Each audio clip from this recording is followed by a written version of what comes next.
Oh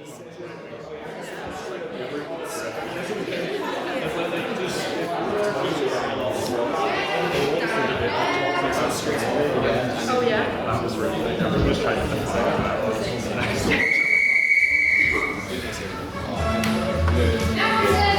the president of the 177th session.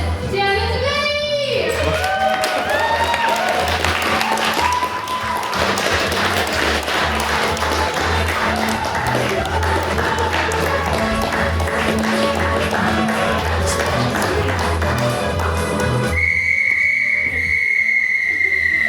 Members of the House, I welcome you to what is the 22nd Ordinary Meeting of the 177th Session of the Literary and Scientific Society!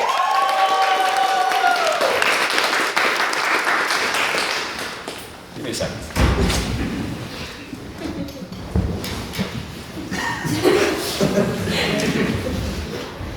There we go. Just back to normal. What have we been up to this week? We've been flat out this week.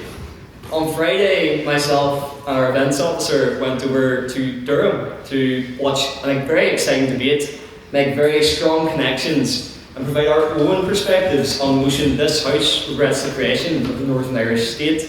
I'm incredibly excited to leave there, forging a really strong relationship between our society and the Durham Union. Then over the weekend, Tom was travelling down to the UCC Open, and I'd like to give him a special mention for his very respectable performance in that competition.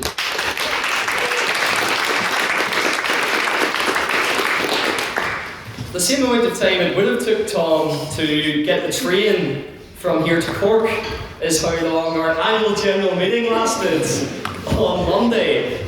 And after rigorous questioning, the presentation of really strong manifestos and elections being held, we have came out with a council, and one thing I can say from that AGM that I noticed was the commitment, the perseverance and the ambition in that room. It shone bright and paves the way for the bright future of our society. The future is looking bright and light, my friends. Then, on Thursday, which is today, we had the launch of the Fitterific, where onlookers may have asked many questions. They may have asked, is this the Real Madrid Galacticos reincarnated before our very eyes? Is this Pele has came back to grace the wonderful blades of grass in Belfast? Is this Maradona alive in the flesh? And then if they look slightly to the right at us, they may have asked, did Mark just try to assassinate that child with a football? Or did Daniel just run into those girls when they were trying to sunbathe? Or have any of those people saw football before? However, it was great fun. And that brings us on very nicely to questions from the House tonight. Your beloved President's questions. This is your chance as members of the House to ask me, your President, any question you can imagine, although there are two very important caveats. There are to be no questions about my politics, and of course, no questions of my sex life or lack thereof. So, do we have any President's questions in the House tonight? Yes, EJ. How was your St. Paddy's Day? St. Paddy's Day was good. I went into City Centre with my parents to watch the parade, and then I went back and everywhere was completely packed.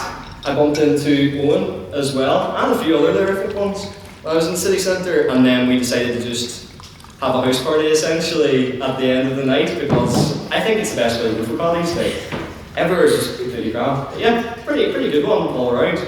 Yes, Luke. What is the biggest crime that either of the three pundits on CBS Sports Glasgow committed? Henri to handball against Ireland 2009, Jamie Carragher spitting on that child, or Baker Richards bursting off the scene as quickly as he burst onto it? I would say Henri's handball. Correct answer. And I'm going to appeal to CAF to make sure to get that result overturned and give Ireland the 2010 World Cup. Any other President's questions? Yes, Harry? See, for breakfast, did you have Baker's sausage? Oh no, sorry mate, sorry Harry. What's the problem here, What's the problem? Nah, you're off.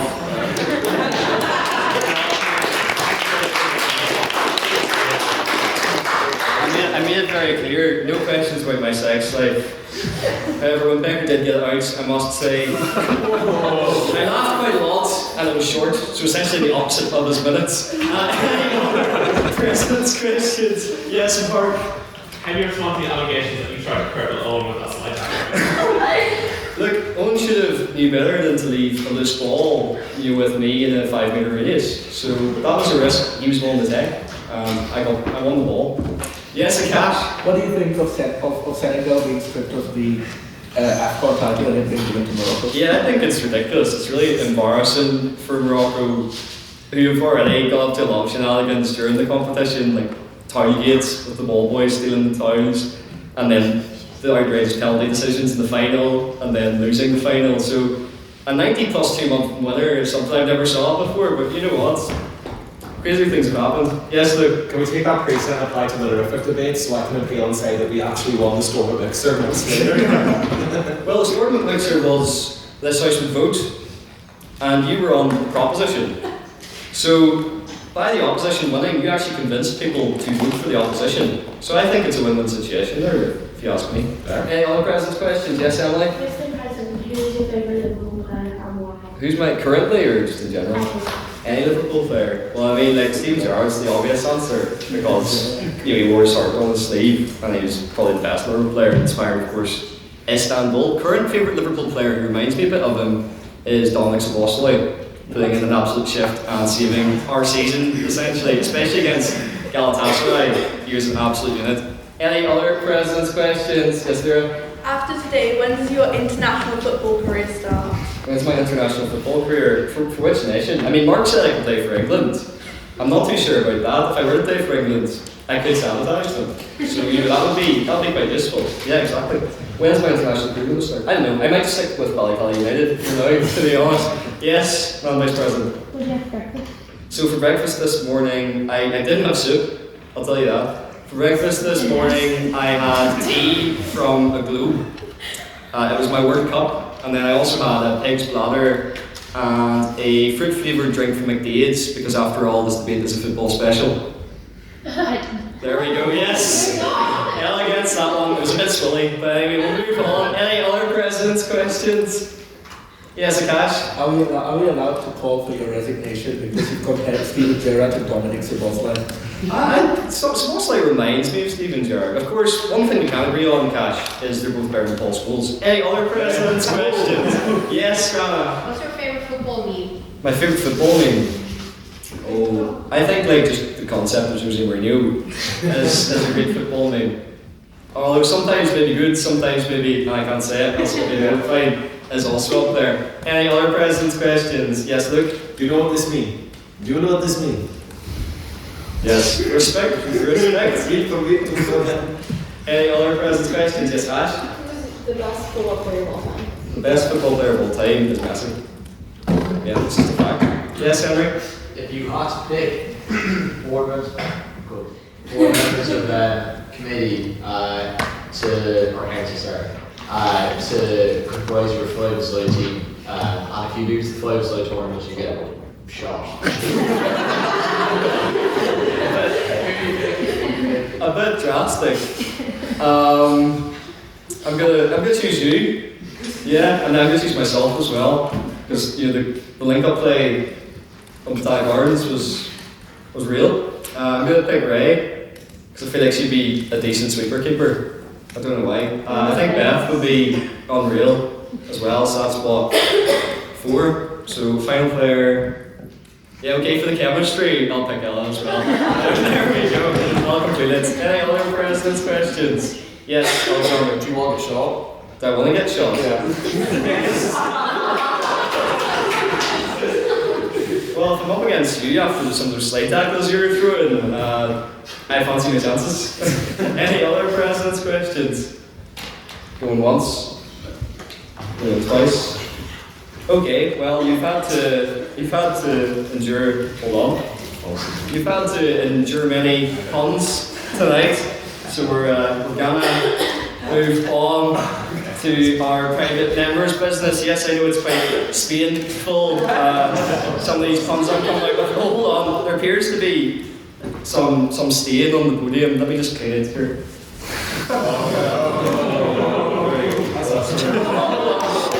There's a stain on the table out as well. Let me just clean that. There we go. Hold on. What's that, Rana? There's another stain on the table. Oh dear, well, I'll have to clean that one. As well, this table's very, very dirty tonight. Very dirty. Don't worry, guys. I'm finished with the bad ones. It's all good. So we're going to move on to private members' business now. This is your chance as members of the House to raise anything you've seen in the news recently, anything of particular interest that you'd like to gauge the rest of the House's opinion on. So do I have any pieces of private members' business tonight? Yes, Ray. Okay, so next week the 20th anniversary Hannah Montana special is on. Yes, I thought Ella would have thoughts. Just thoughts. Okay, yes, Ella? Well, I'm very, very excited. A lot of people, I think someone said to me that, said, you're not too young to know Hannah Montana, but I'm a year old, like almost 2 years older than that.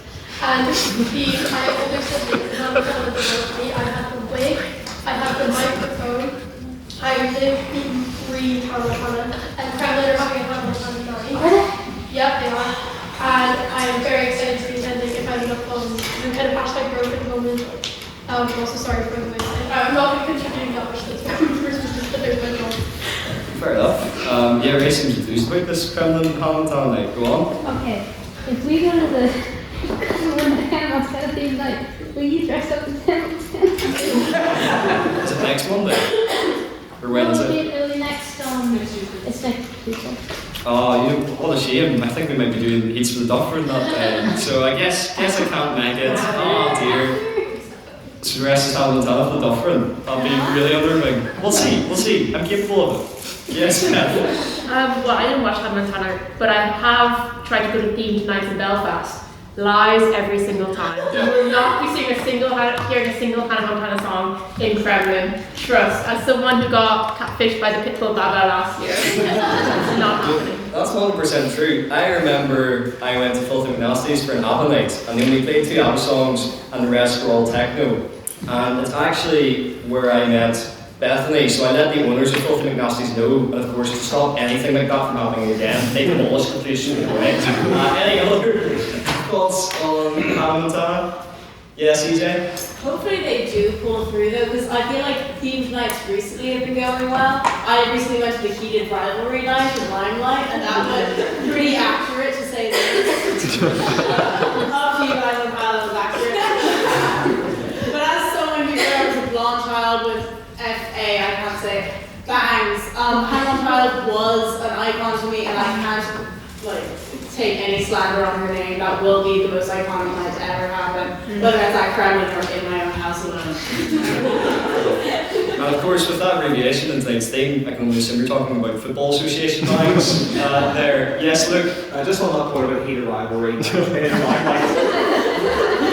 been more appropriate to have it in Kremlin or Boombox? I don't know why that would be more appropriate. Not true. Everyone there was over 18, and they did check my ID and get information. I was probably someone else a bit too old to be there, but I was there with other old people, so it was fine.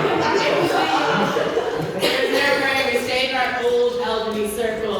And I was just only experienced Limelight past the age of 18. Hold on a minute, you're at Limelight, and I know what age you are. Not long. Yeah, you're all word in there, buddy. Yes, Ella.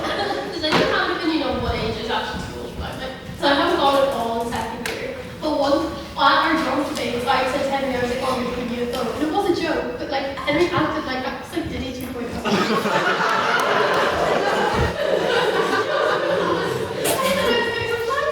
So what's the exact situation? I said I was going to go to UFO, which I didn't even do. I just said it as a joke. And then he was like, oh, because you're going to UFO, you're like trying basically. Where is that from? Anyway, thoughts on when you're too old to go to Limelight? Okay, what's the age where you're too old to go to Limelight? Yes, Elliot. Once you hit second year, it's gone. It's over. It's the 17-year-old and like the big star, no one else. Yeah, that's fair. Luke? I'll just be back on Ryan's point. Once I get to second year, you just gotta leave the Baba before the Baba takes you. As a third year student whose first year it is in Belfast, do I count as a second year? Do I count as being past my first year? Wait. Well, sorry That's not happening. Yes, Henry. Ella just told me that she was only there this. No, wait. She was only at the island for snorkeling.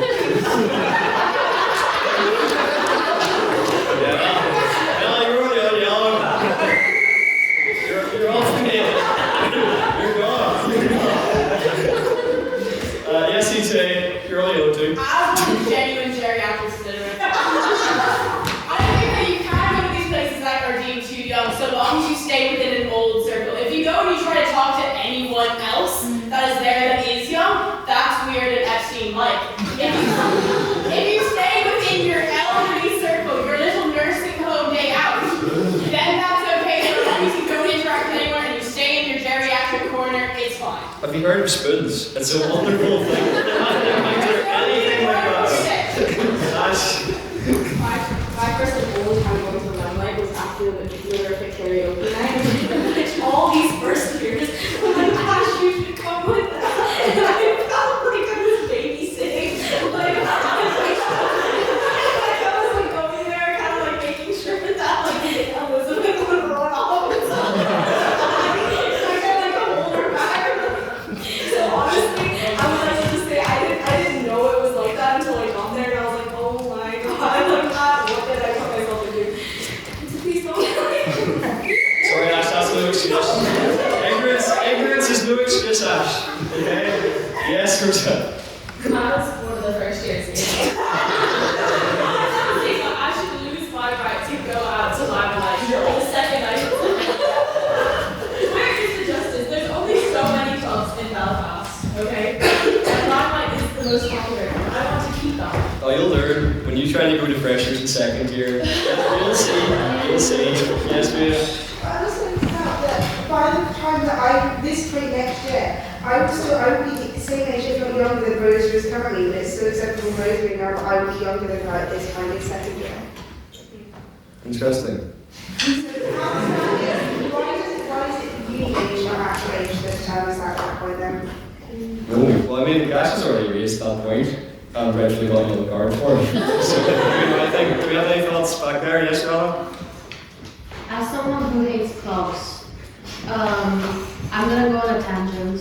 That wouldn't be like your own. As you know, Jessica winning the Oscar, you can argue that the Irish era is here. So, what do you guys think? Big up to Arnie, you know? Any thoughts on that? Yes, Beth? To link it also into Belfast clubbing. Yes, you have to go to the club. No, but everybody and their mother seems to be in Kremlin at the moment. Yes. Even though I did get told I was getting too old for Kremlin as a second year student. So I also really wonder where anybody who's not in first year goes clubbing. Because Boombox has to stay gay. Kremlin is diabolical nowadays. Like trying to go to Kremlin as a woman and like having just men stand around you. It's so off-putting. And they're also like kind of young. You're like, bro, like the manosphere is alive and well within Kremlin. I've been to Limelight once. I haven't gone again because I won't be able to guard it that. And then what else? But I wanted to be a red hair in Kremlin. That's my. And maybe Jessie Buckley if she comes. Let's talk. Yes, Hannah? Controversial. You're very rich for saying that as someone who's bailed on Alabama tonight. Yes, Emily. I think, you know, like, I just want to do this shit and I'm like, I just want to power now because I'm trying to do something. But then also, like, Kremlin, it's either people who are far too young to be there or like 40-year-old men who like actually divorced and they are all proud. Yeah, we're getting like a strange kind of nature documentary of nightclubs here in the ecosystem. Yes, Peggy? In my opinion, we're discounting the question of regularity. Once a baba is fine, but if you're anyone past freshers week going to baba regularly, I've lost all respect for you. Alright. Sean? Okay, so I want to preface this by saying I have not been to Limelight in many, many years. However, on the subject of where the line is, where it's acceptable to go, I would say leave before you hit that line, because once my younger sister said if she saw me in limelight, she would call the police.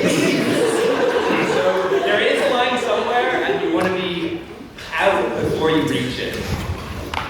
Yeah, no, I think that's valid. Yes, Mark? On Beth's point, respectfully, the nurses home bingo that calls.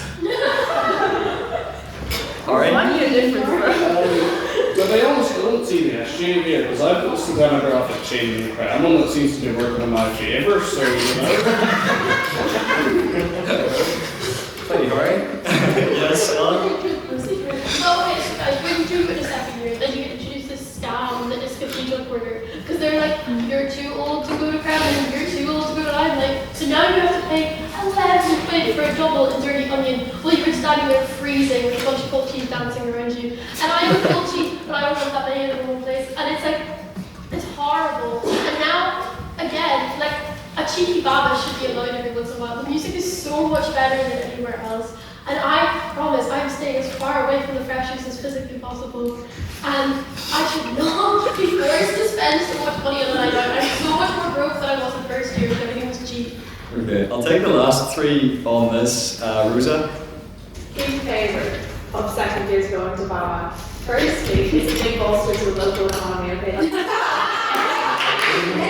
Secondly, if you are not going to Baba as a second year, you're enforcing the idea that it's a younger space, and then you're encouraging underage drinking. Is that the kind of people that we want to be? And thirdly, why would you let anyone to first years boss you around? Come on, people. DJ? The problem has never been old men at the club. The problem has always been.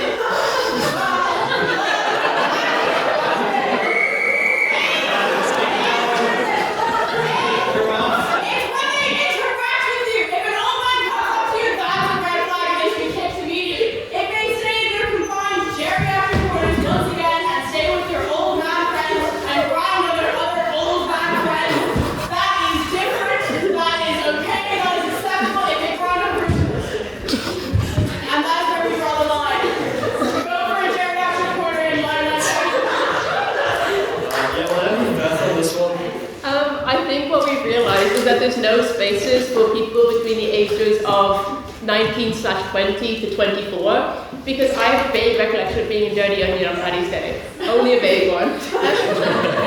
But like it's only like people with like actual jobs, and I'm never near the people getting bought drinks, so I have to pay that £11 at least. Like is pretty successful in Dirty Onion. Or I'm like getting accusations for going somewhere more fun. So I think we need somewhere that isn't either children or old people and our college age students in this what is supposed to be a college town. That isn't the SU bar. I've never danced there, but I refuse to on a moral principle. I'll take one more quick piece of private members' business if we have it. Yes, Cash. Sorry, what was the name again? Ian. I can't pronounce that very sorry. It's letter B. By saying that older men are allowed to limelight as long as they don't interact with you. And as long as they're doing very epic corner. Linking that to Jeffrey Epstein. Let's not. Nice. Those are piece of private members' Okay, business. yeah, I'm not going to go to that. Hopefully this won't take as long, but the Oscars were this week. I just want to know everyone's thoughts and controversial opinion, hot take. Yes, this was a good movie, but Timothy Chalamet should have won for Best Actor. He's better.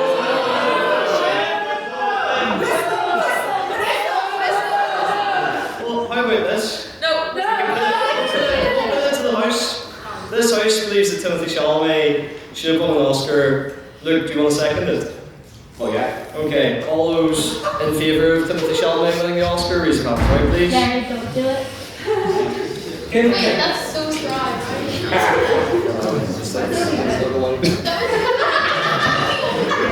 So, okay, is that 7? Those against Timothy Chalamet winning the Oscar? Did the boy offer people pay you guys?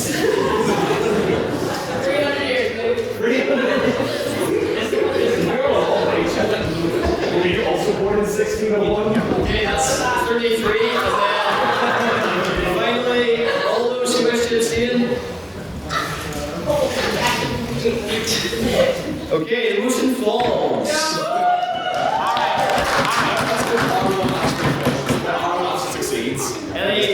on the Oscars?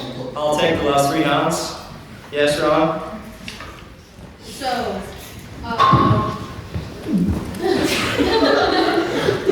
I feel like it was kind of underwhelming, but I'm pretty fulfilled. I feel like Sinners did deserve to win. On another note, what was I going to say? Sorry. It was just interesting how the entire conversation about around Timothy Chalamet has just shifted the focus as well. Around other beautiful films like Sentimental Value and loads of others. So, that's my opinion. Thank you. EJ? I know Marty Supreme was not good because I very rarely do well on letterbox reviews. But I was when I first came to see Marty Supreme because I was in the States at the time. I gave it half a star. And I said it's a 3-hour long humiliation ritual and only men will enjoy this film and it got 1,309 likes. So I think the entire world's with me by that. And not deserve an Oscar. Was this just a ploy for you to flex on us? Very much so. Okay, and then we'll end with the cash. Having seen 4 of the frontrunners for the Best Picture, the Academy Awards, I would like to say that Marty Supreme and Sinners were both the least qualified to win Best Picture at the Oscars. One battle after another was the best film ever seen shown at the Oscars. And I say Leonardo DiCaprio deserved to win Best Actor far more than Michael B. Jordan or Timothy Chalamet. And with those takes, we will end private members' business. I would now like to invite acting Secretary and Vice President to read, or Elliot rather, Mr. Secretary-elect to read the minutes for tonight's last week's debate.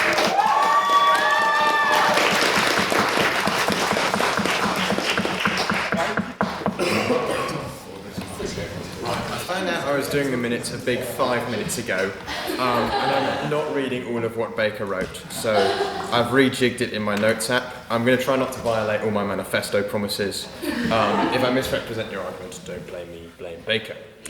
The motion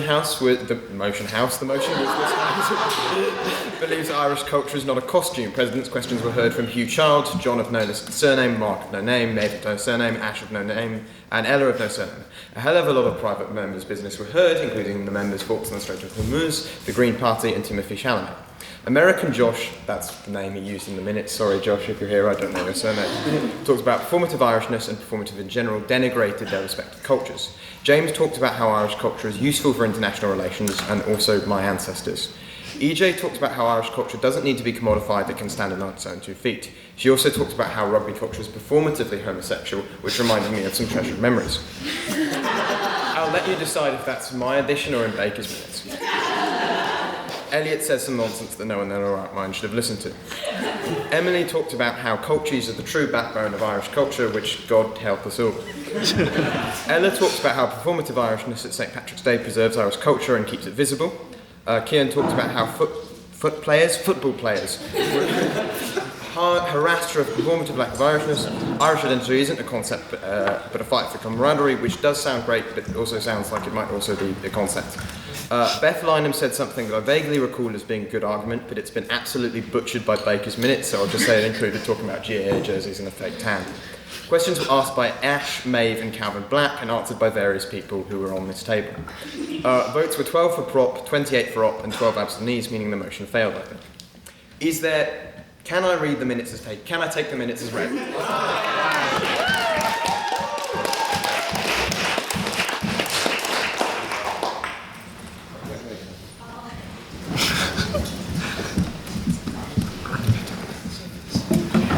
Thank you, Mr. Secretary-elect, for those minutes.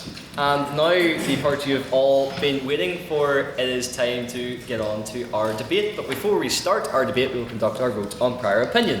So this is your opinion walking into the debate. To remind you of the motion, it is this House would boycott the World Cup. So can I have all those who would like to vote for the proposition and would boycott the World Cup to raise their hands now, please?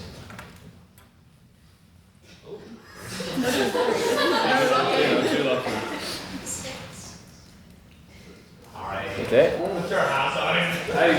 That's 6. And can I have all those who would not boycott the World Cup and would like to vote for the opposition to raise their hands now, please?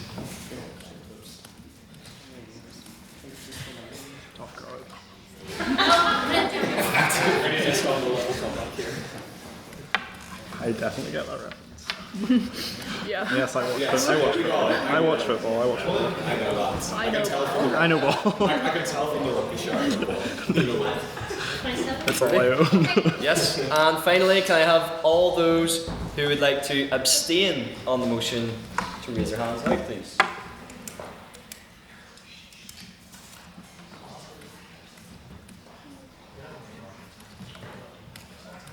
Right, you two as well.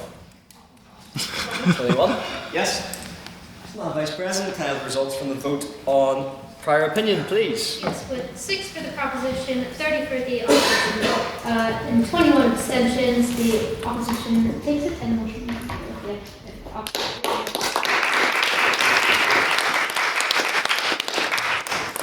And now it is time for the rules. So, the rules. Speakers will take it in turns, proposition and opposition, to come to the podium and deliver 7-minute speeches. The first minute of their speech and the last minute of their speech is protected time, which means if there's 5 minutes in between, they have unprotected time. This is your chance as members of the House and their adversaries across the table to challenge their points in real time. Keep your POIs to a maximum of 15 seconds and keep 15 seconds between each POI being offered. Otherwise that is barking. Don't worry, I will remind you with the gavel. You can indicate a POI by raising your hand and shouting on that point of information, or POI.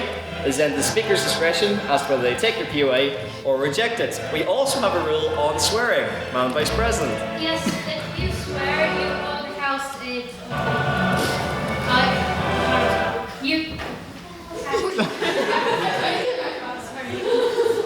Okay, if you swear anytime during the debate, this includes during questions until Janet calls for the debate to close, you owe the House a bottle of port. We have some outstanding port fines. Finton, Baker, Ella still owes 4. Jonathan and Elliot owes 2 as well. So please pay timely if you have port fines. Yes, thank you. And of course, as tonight is our football debate, instead of a bell to indicate your protected and unprotected time, I will be using the whistle. And now it is time to go through our lineups. So, on the proposition up front, we have Ollie, then a solid midfield of Beth, Derry in defence, and of course Harry cleaning up from the back. And of course on the opposition... Freezing. And then on the opposition, we have Jacob up front, Luke, the midfield maestro, Alexander, a brick in defence, and of course a safe pair of hands and a cash. And by the way, for all the United fans in the room, that is the Champions League anthem. So, with that, we will kick off, and I would like to invite Ollie to the podium, please.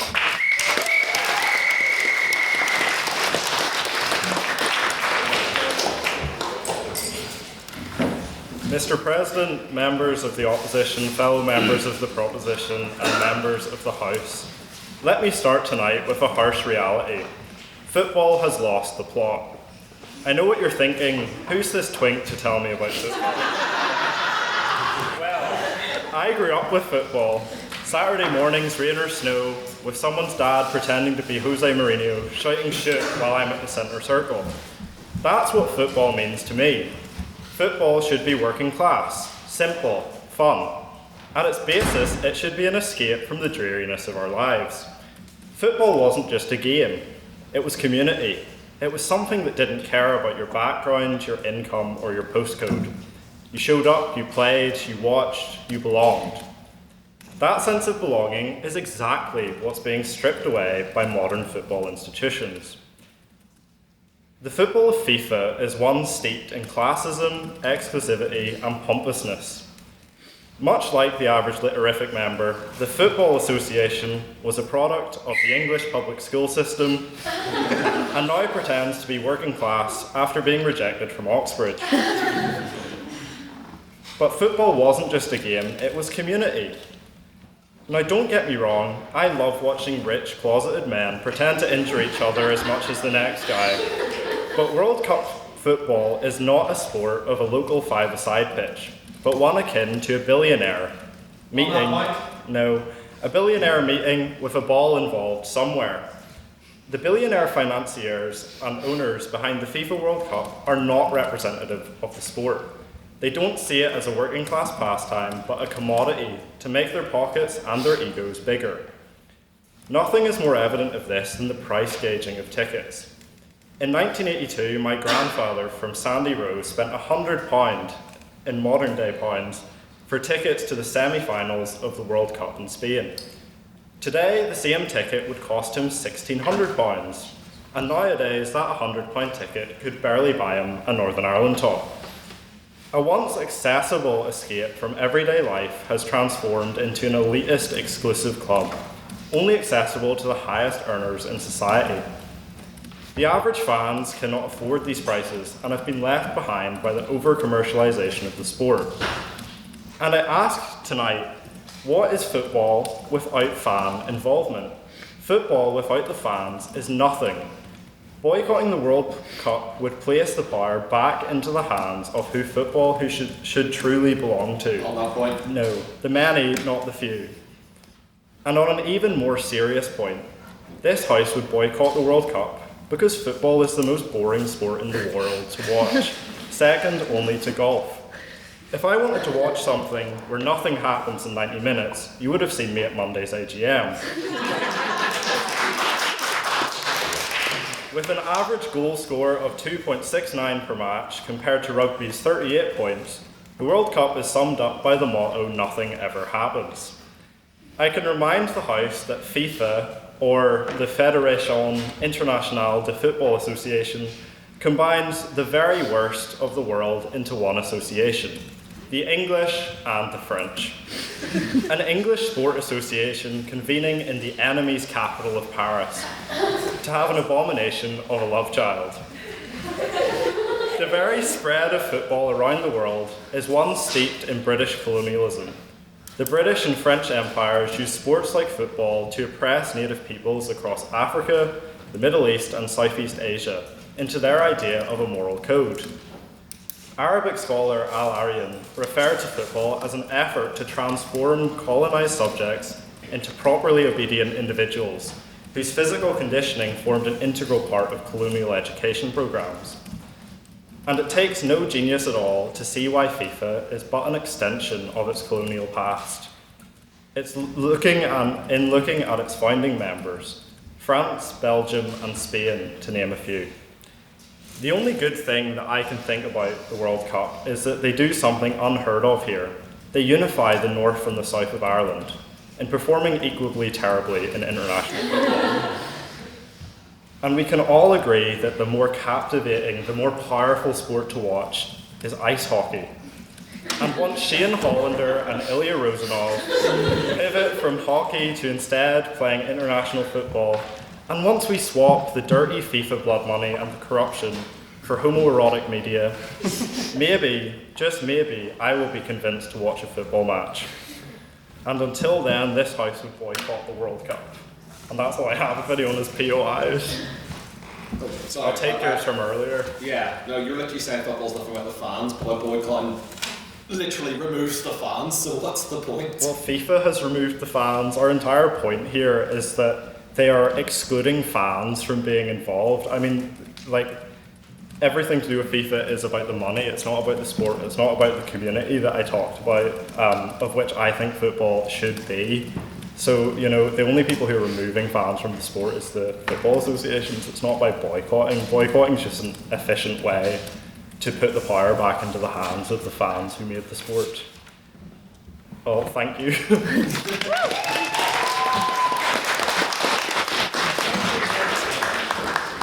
Thank you, Ollie, for that very fine speech. I'd now like to invite to open the office from the Jacob podium, please.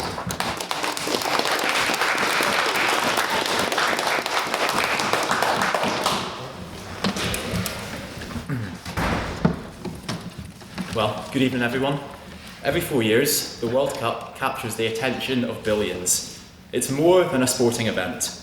It's a moment where cultures come together and why football reminds us why it holds such a unique place in our society.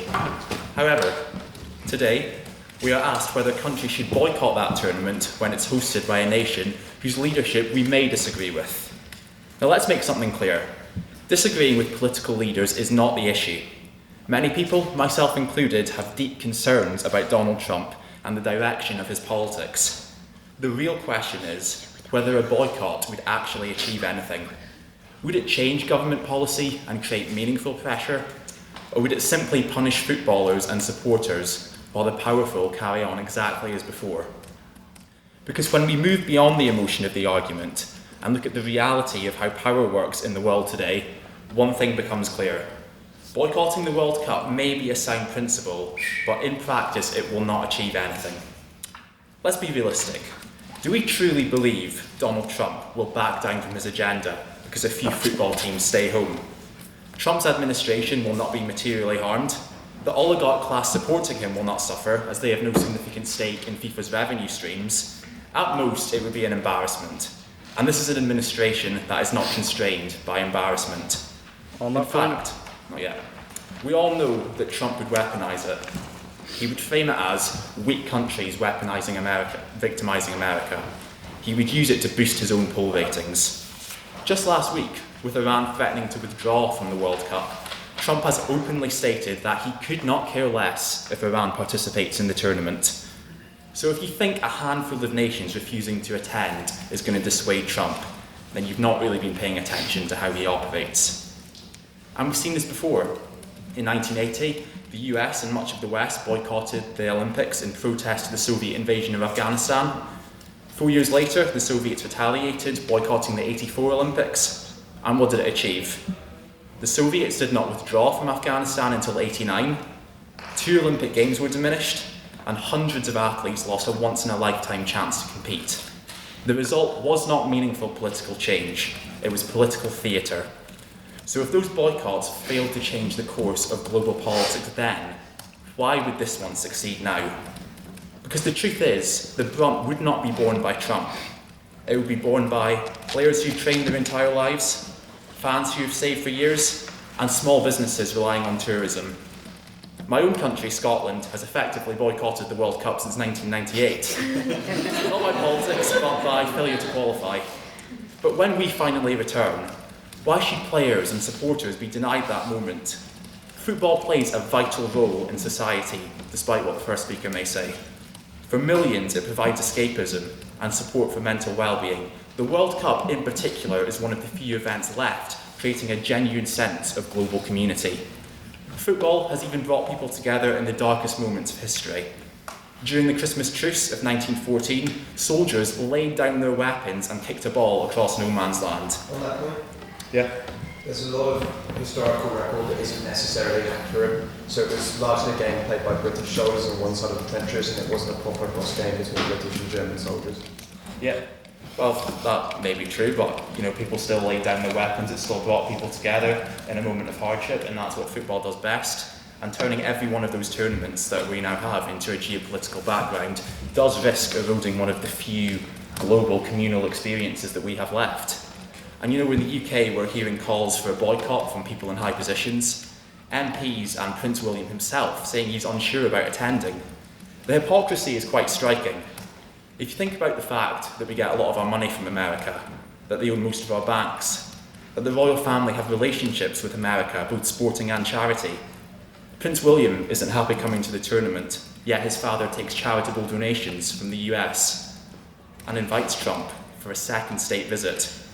Political MPs don't want to come, but they're happy taking money for their political parties in the UK. So we're happy with all of these relations with Trump and America, but football is suddenly where we draw the moral line. We saw similar outrage directed at football during the World Cup in Qatar, where again football got the brunt of the criticism and football got blasted, while political and economic relationships continued as normal. Change is needed, but football should not be the scapegoat. Let's also be honest about FIFA. I do agree with the first speaker that fans are being fleeced for tickets. Just so people are aware, if you want to attend a match in this tournament, FIFA basically take your money, stick it in their bank account for months on end for a game that you may never go to, and then give it back to you less an administration fee. I mean, it's the worst bank you've ever heard of. But here's the uncomfortable truth. FIFA does not actually depend on travelling fans as much as people think. The World Cup is the biggest sporting event on the planet, and stadiums will sell out regardless. If some supporters stay away, those tickets will be sold to locals or neutrals. In fact, a boycott would make things easier for FIFA. Fewer travelling supporters means fewer fans attending multiple matches, and more one-off visitors who are likely to spend as much as possible on merchandise, food and drinks in the stadium. From a purely commercial standpoint, the machine keeps turning. So this idea that this boycott is going to cripple FIFA does not hold up. On that point? Not yet. The reform is needed, but it is incumbent on the FA in Scotland, in England and in the other home nations if they qualify to get together with bodies across the world and demand an end to this. And that is not done by boycotting it, which arguably just gives FIFA what they want. Walking away does not fix the system, it simply just leaves it running without you. The World Cup also brings global media scrutiny and international attention that no event can match. We saw this in Qatar when concerns about migrant workers and human rights became global headlines just because the world was watching. Players used the platform with teams wearing the One Love armbands to highlight minority rights. And the result was that conversations about migrant workers and human rights were broadcast to billions. That is the power of showing up. Because when you're present, you have cameras and a microphone. Protests in the stadiums, statements from players, those create pressure. Walking away removes that pressure. So while dangerous men like Trump may be rising, weakening global sport does not stop them. If you want to challenge power, do it politically, economically, diplomatically, but do not deny young players their dream. Do not punish supporters, and do not pretend absence is action, because nobody hears you when you're not there to speak. Thank you.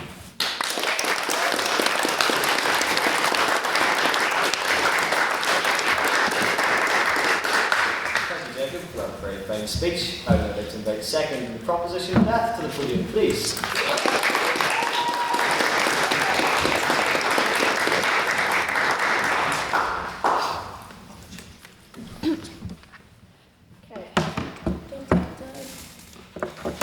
Before I start, I'm just going to say PORs are more than welcome because I put about as much care into speech as FIFA does into football. So, let's go start. So, one of my core memories. Take a shot anytime I say FIFA in this speech. You'll be very drunk. One of my core memories as a kid was collecting the World Cup and Euro sticker books. My dad spent an ungodly amount of money on the sticker packs, and I spent hours delicately sticking them in. This went on for years until, in 2018, my dad sat me down and told me we wouldn't be doing it this year. He said it was because it was being hosted in Russia, and he couldn't support it, due to all of Russia's issues that I'll go on to later. When it came to Qatar next, he continued to boycott. Yet, when it finally came to the US, Canada and Mexico, he wanted to travel out and support it. Then, of course, the US government started kidnapping its people off the streets, and that idea went out the window. Now, some may call my dad woke and sensitive, but there are real valid reasons to boycott the World Cup. Sometimes, as a proposition are doing, we have to look past our own personal enjoyment and see exactly what we're supporting and is it worth it. When I first started writing my speech, which was 30 minutes ago, I had two overarching points, which was Russia and Qatar and FIFA corruption. And during my research, I realized there's so much to say because I could not read all that information in that time. So let's start with FIFA. The International Association Football Federation was founded at the start of the 20th century and is a governing body for football, as well as beach football and futsal. Fun fact, I did not know that. FIFA was created originally to oversee international competitions. It now exists as a way for autocratic regimes to sports watch their countries, for FIFA to enrich itself, and for Gianni Infantino to go on a power trip.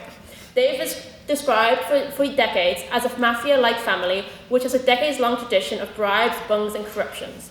For anyone who cares about football, FIFA is the devil, and we should not continue to support it. So, going on to about FIFA. When a country puts into a bid, they, one, have to give an ungodly amount of money to the officials to get them to vote for them, which we saw in England alleged against them in 2010, because people came up to them being like, hey, give me money or you won't get my vote. They also, when a country puts in a bid, have to accept FIFA's terms and conditions. Now, what is this? This includes a blanket tax exemption for FIFA and its corporate sponsors, as well as limitations of workers' rights, of all things. And they cannot successfully bid if they do not agree to these terms and conditions.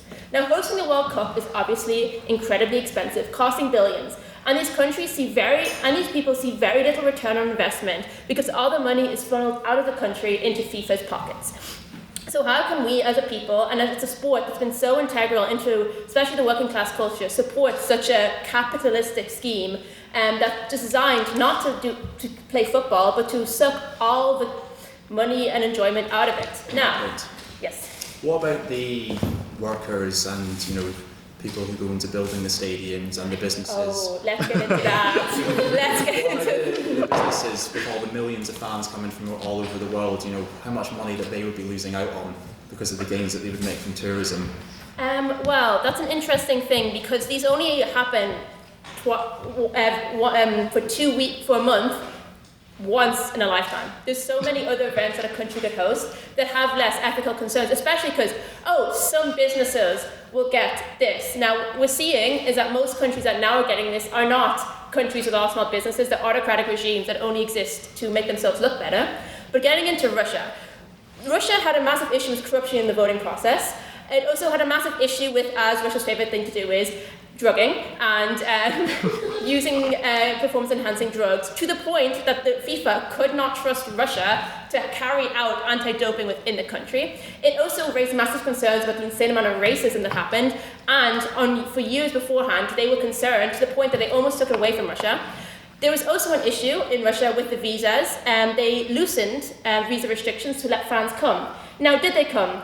No, what did happen was an insane amount of sex trafficking into Russia, and the Russian government completely ignored all of this to allow for the World Cup. Now, Russia have also used previous sporting events, including the Olympics in Sochi, to invade and attack other countries as a disguise and a ploy to avoid responsibility and to get public attention against it.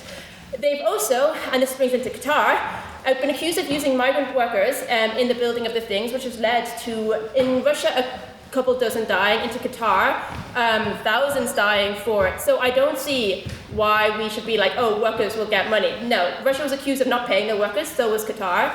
And when we can enjoy it as an individual, you go into that stadium, you're like, let me buy a burger and a beer.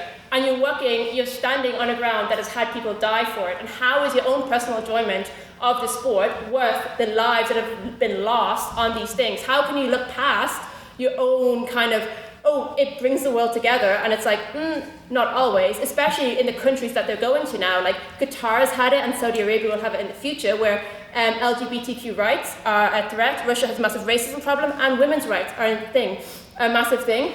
Also, FIFA do not care about the people and the football, and we have to acknowledge that. They hosted in Qatar, had it in December and not November, because they did not care enough to have it in a country that could actually do football during the World Cup time. Yes? Can I just say that, what is your view be? Because the World Cup in Qatar was one of the best World Cups from a footballing perspective that we've had in decades. So wouldn't you say that the World Cup in Qatar was a success?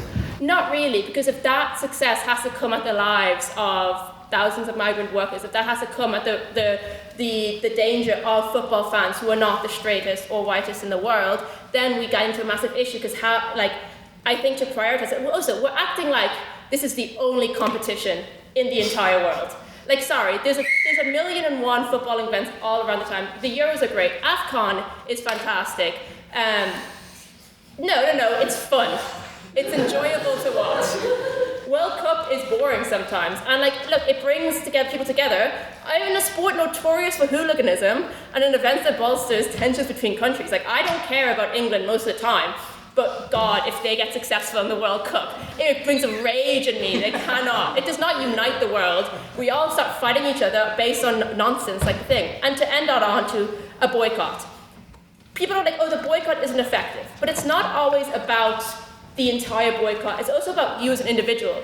Are you comfortable supporting a thing that supporting an event that is multiple human rights abuses? Are you comfortable sitting there and being like, I'm going to give my money to this crypto organization? If every single person says, what can I do? It's not worth it just for me. That's thousands and not millions of people who can come together and do something. But I don't think the efficacy is the most important thing. I think what it's about is standing on your morals and caring. If you care about human rights, you should not be watching the World Cup, and to do that is hypocrisy for everything you stand for. So I thank you for listening, and I beg you to propose.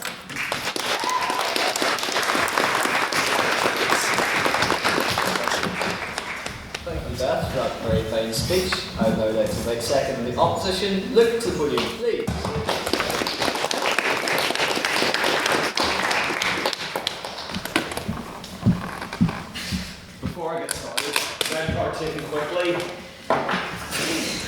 Red card, rugby shirt. Oh. You as well. Also for saying that hockey and rugby are better than football. Bad week for the season, ref. As Adair Drogger would say, I'm not going to say the full way because I get a port flying. It's a disgrace. It's a fill in the blank disgrace. Alright, let's hope that doesn't run into time. And yes, by the way, I did miss the memo. It was supposed to be red. I went blue accent. Anyway, hopefully this goes better than the Chalamet motion. Good evening, everyone. It's been a while since I made a speech here. I'm glad that in my first speech of this term, I get a chance to talk about a beautiful game. As the President would know, due to Liverpool's recent form, in the words of former Accrington Stanley manager John Coleman, I'm rapidly falling out of love with football. I just wonder what's the point anymore. The losses are piling up and up, and just when I think it can't go on like this, it can. But no matter how crap my club team may be, I can always rely on the World Cup to reel me in, especially if Troy Pirates can carry us all the way there next Thursday. The 2014 World Cup is what made me fall in love with football. Not just the tournament, but the music, the culture, the passion, the panini stickers, as mentioned by Beth, the hype, and an opportunity to get together with your friends. It's the greatest sporting event in the world. You don't need me to tell you, the 2022 World Cup final is watched by 5.4 billion people across the world, 65% of the global population. More viewers than the Olympics, more viewers than the Super Bowl, and more viewers than Shame Resign, although I hope there is a sequel. Those of you who watched the 22 World Cup final, in which Messi solidified his status as the GOAT, can agree it was not one of the greatest games we've watched, one of the greatest TV events we've watched. Let's zoom in on the 2022 World Cup and examine this proposition. The proposition wants to ignore, the proposition wants to say that we should boycott it, but never let corrupt politicians take away our game. The exact same discussion happened in 2022 when Qatar hosted the World Cup. It wasn't normal, it was moved to winter, alcohol was not allowed, and there were various human rights abuses. But by choosing not to engage with these countries that have different cultures, we let them continue with what they are doing unchallenged, but bring the world's eyes to these issues, there's more chance they can be fixed. Lack of participation in sport is purely performative. It's taking the ball and going home, rather than addressing that you fouled your mate and it's a penalty. Mega sporting events, I don't have time, like the World Cup can pave way for social change, argued Daniel Reich, an associate professor at Georgetown University Centre for Interracial and Religious Studies. Qatar introduced a minimum wage and mandatory health insurance as a result of the scrutiny placed on them by the World Cup. Compared to their Middle Eastern neighbours, Qatar has improved. Our opponents might want to call it sports washing, but either a true sports washing does not involve actually implementing changes, but digging in and remaining firm in your beliefs. Hosting mega sport events highlights human rights violations. Sports washing can actually have the opposite effect. It reveals a host's dirty laundry. So I really can't, Beth, I'm sorry. This is not me defending Qatar. I'm definitely not telling you FIFA is a paragon of democracy. They are one of the most corrupt organisations in the world. But by choosing to boycott the tournament, you make the higher-ups at FIFA the story, not the tournament itself. The story 2022 World Cup was made to a story of triumph and sporting excellence. We should not let politics take away from football and challenge injustice when we see this and not let countries get away with it. Protest at the tournaments makes voices heard, but sitting out means you won't be allowed onto the table. Let's discuss this year's tournament, joint hosted by Canada, the USA and Mexico. Last time USA hosted the tournament, Ireland had one of the best results in their history, beating Italy 1-0 thanks to Ray Houghton's unbelievable strike.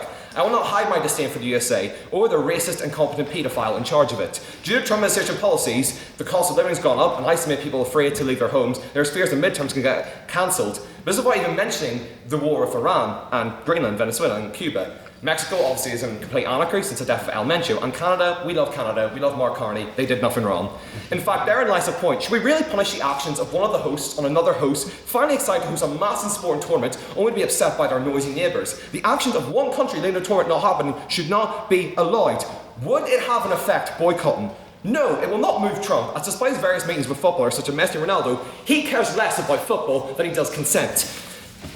He would react to a boycott the same way he reacted to Bad Bunny's Super Bowl halftime show. He'd ignore it and move on. Boycotting the World Cup would not stop the Iran war or the illegal detainment of US citizens. FIFA would not lose much. They still make money through sponsorship deals and broadcast revenue. Because let's face it, you might not pay for the flights over or tickets to see the match, but you're scrolling through TV and you have to choose between watching the World Cup, Coronation Street, or God help us all, K-pop Demon Hunters. I'm sure you will probably end up watching the World Cup and coach from FIFA. The people that will most be hurt will be the fans themselves, most of whom are working class. The tournament they love so much will lose its credibility, the teams playing in the tournament itself. I'm talking about big teams in Spain and Italy, but let's think about the small teams. Cape Verde and Uzbekistan, who as a result of FIFA expanded the tournament to include 48 teams, are competing in their first tournament.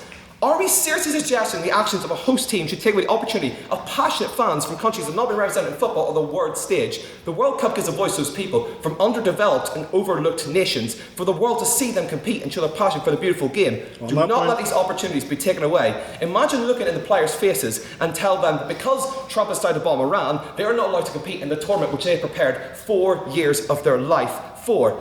Plenty of US athletes in the recent Winter Olympic Games spoke out against ICE and Trump administration. US players or players from other nations can still speak out about their countries. Think about the Iran's women team recently, who spoke out and did not sing for the national anthem, and they've still been allowed to compete for Iran in the Women's World Cup. The real question is, who's actually calling for a boycott?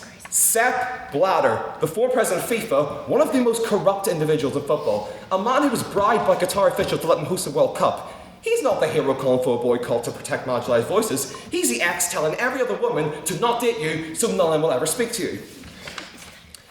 They seek to boycott protests against the US government, but it's a triple-hosted event. They will be punishing the Mexican and Canadian governments who have done no wrong. In France, Germany, Spain and England, 4 of the biggest teams and political entities, all of whom are opposed to Trump's foreign policy, have ruled out boycotting. So where is the mass movement going to begin? Would any nation's boycotting these World Cup finals make a geopolitical difference? Let's not forget Iran as well. People are boycotting because of Iran, but Iran's response to this has been saying that they are going to boycott the USA, not the tournament. That is the stance other nations should take. Take advantage of the fact there is more than one host nation this year. Instead of boycotting the World Cup, boycott the nation that they award Trump. Iran has taken the strongest stance that they could take. They have not given the validation to the USA, but they have not let America bully them out of the tournament, which is what I'm suggesting by boycotting them anyway. Mexico's already volunteered to host Iran's games, and the country, yes, is experiencing troubles, let's just say, but they're taking steps to ensure the country is deemed safe enough. 100,000 personnel for extra protection and extra things. Some might worry about the USA playing Iran, but they've played each other plenty, even in 2022. It also risks the format of the World Cup. Teams are already drawn, group stages are already planned. It disrupts the entire format. And who would host the tournament? With qualification all but settled, and there's only a month to go, then it might be the postponement or cancellation of the tournament. The negative effects will affect well beyond the host nations. There's no momentum for a boycott. And as I said, boycotts do not achieve anything. Even when we look at the history of the World Cup, there's only been about 2 boycotts. Uruguay boycotted in 1934 because Italy hadn't showed up, and African nations boycotted until 1966 because only one team was allowed. In fact, if teams are viewed as too dangerous or the nations are too dangerous, they can be banned. Russia has not been allowed to participate in any sporting competition since 2022, since they invaded. And yes, the World Cup has a dark history. It's been hosted in nations with less than stellar track records, and there has also been corruption in the past anyway. But the World Cup's going to get shown that the beautiful game transcends politics and brings people together in the face of adversity. Avoidance of people and places that fail to live up to their promise, moral or otherwise, is a recipe for isolation. Denying the world a meaningful event would be an aesthetic punishment for the people who live and love the game. And most of all, I'm not letting the proposition take away my opportunity to be in the summer of 2026 in a beer garden with a nice cold beer with my friends watching England lose again. I'm not letting the proposition take this away from me, so vote for the opposition. Thank you. Thank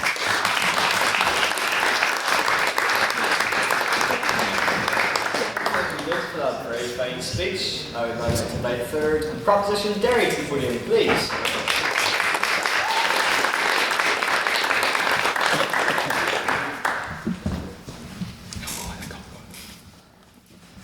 Hi guys, what's the crack? So football, since its early days, it's been about community, it's been about fostering relations between communities, and it's given people a thing to talk about in the pub, really. But at its core, it's always been for the working class. The team whose jersey I'm wearing right now, before the glory days and before the less than glorious days, was created by local railway workers, by their union for a kind of recreational activity. Before many of these clubs and national teams' massive commercial success, they stood for something more. And while many may argue they still do stand for this, it's undeniably been polluted, if not at least watered down, by the massive influx of cash and private investment. When we look at the World Cup this summer, the average person is completely priced out of attending the majority of these football matches. I mean, we don't even have to boycott, we just can't afford it, man. So in 2022, so if you're going to go see where Henry's sitting down there, right at the back of the stadium, it was 200. This year now, it's 2,000. Right at the front, it was 1,400, it's now 8,680. In 2026, not only are the cheap seats at least 3 times more expensive than they were in 2022, there were so few of these so-called cheap seats available that they were all literally sold out before they even opened to the general public. This is completely unacceptable, and it's a great example of FIFA's priorities as they continue to grow in both power and influence.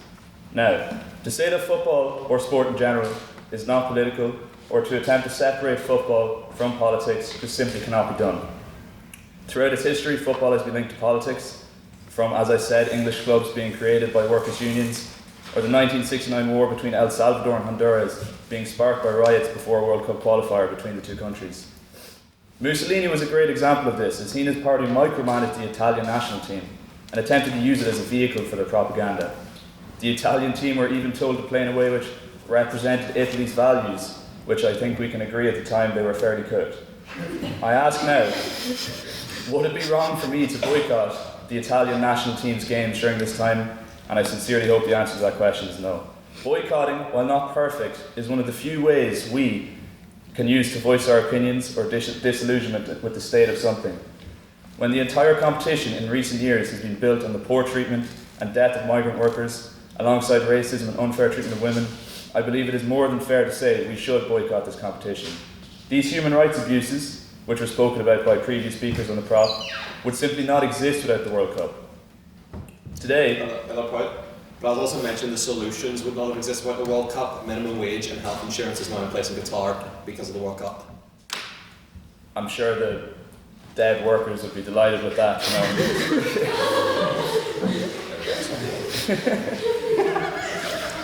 Today, no, but we can't really put minimum wage and better wages above the value of life of these workers. I think that's completely not on. So today, anyway, we are not asking the question, is boycotting an effective form of protest? We are asking, would we as the House boycott this World Cup? Nobody's saying me not going down to the pub to watch the final is going to stop the war in Iran or eradicate ICE or completely change the culture within FIFA. It's just me refusing to be a cog in the machine, and I'm asking all of you to do the same. Given not only the state of FIFA with the countless scandals, Would you not say that because the vast majority of Iranians are happy that the Ayatollah has been assassinated by the United States, would you not say that the war in Iran is generally positive for the rest of the world? well, I would disagree there. I don't think war is ever a positive. I don't think that death or war or violence is ever a positive thing. Well, I'm not going to speak on that kind of aspect of it. The point was mainly just that although me not going to the pub is not going to, stop the war, it's just me refusing to be complicit in the death of soldiers or civilians. So, everyone, although I did dance around my workplace when Troy Parrott slotted that goal home to make it 3-2, I'm here to tell you this is all completely unacceptable, and we should not be expected to tolerate not only the pricing of these tickets, but also the political figures and parties which FIFA and its leader have recently both been supporting and receiving support from. I personally feel that I cannot support this World Cup in good conscience. 1 second. Because although this machine will continue to run, and there are plenty of other cogs, we can all take a stand and refuse to be one. Thank you.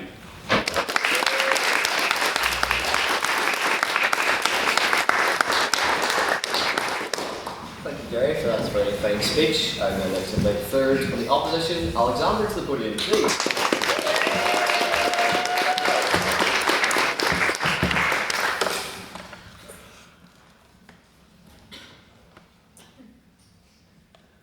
I love football.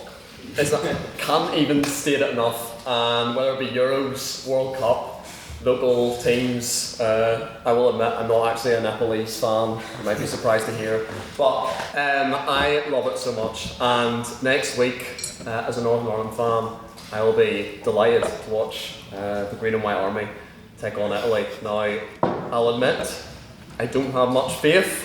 We're probably more likely to see Daniel and Baker reenactment or a part 2 on here, or maybe Orange Glow on Calvin's head, please.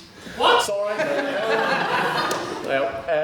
But irrelevant of their likeliness of winning, I'll be supporting them no matter what. The World Cup, I think, brings a unique opportunity. We've heard on the right here about whether they're trying to divide the world. How football is politically. I don't know how to put that actually, but they're looking to divide the world through football. But I think football brings a unique idea that we can actually unite everyone. On that point. Yeah. So what about Rangers and Celtic then? I think, as a staunch Rangers fan, I would love to sit down and talk to any Celtic fan. I think there's a lot we can talk about in terms of the likelihood of a Hearts victory this year in the Scottish Premiership. But no, you make a valid point. I think the issue is you talk about political divide outside of football. Now, it sounds hypocritical because in the end, of course, a World Cup, we're all playing with national shirts, we're playing with flags behind us, we're singing a national anthem. But in the end, and I'm going to leave you here, but I will come back to it. I think the World Cup unites not through Rangers and Celtic like we're hearing here, but the idea that it is in the beauty of the game. So something I love to do when I go on holiday, you might laugh at this, but I love to play a game of football with locals, no matter where I am. Now I say locals like I'm going to some back end of nowhere places. It could be down south, it could be across the water in Scotland, Wales, England, or maybe a bit further afield in France or Germany and Switzerland and anywhere else. And no matter where I've been, it has been irrelevant of who I am. Doesn't matter what I look like, doesn't matter what my name is, doesn't matter where I've come from, doesn't even matter if I speak the language they speak. Half the time they don't even ask me what my name is, it's just point, kick a ball. But I think the fact that I'm able to go across the world, play games of football with whoever they may be, it really shows how that football isn't a sport for Europeans. Isn't a sport for, yeah. You can still do this and boycott the World Cup. I'm getting there. I'm taking this time, but I'm getting there, okay? I'm getting there. But the point I'm trying to make here, this game is not European, it's not American, it's not white, it's not black, it's not Christian, it's not Muslim. In the end, when we... I'm sorry, hang on. It's a world game.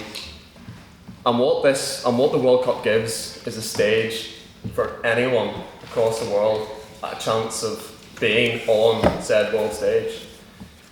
People from the back end of nowhere in Africa, to people local, to people in America, Europe, South America, wherever you may be, it allows you to be on the world stage. And we're being told here that not going on the world stage is more valuable. That you're able to make a bigger political difference by not being on the world stage. Billions watch the World Cup, and are we expected to hear that, oh, well, sure, if we don't go, that'll make far more of a difference? I think being there, being on the stage, and being with everyone across the world, showing that football can unite, like I talked about earlier, people, and being able to show that being united in a game is worth more than can make a difference more on the political stage rather than boycotting it.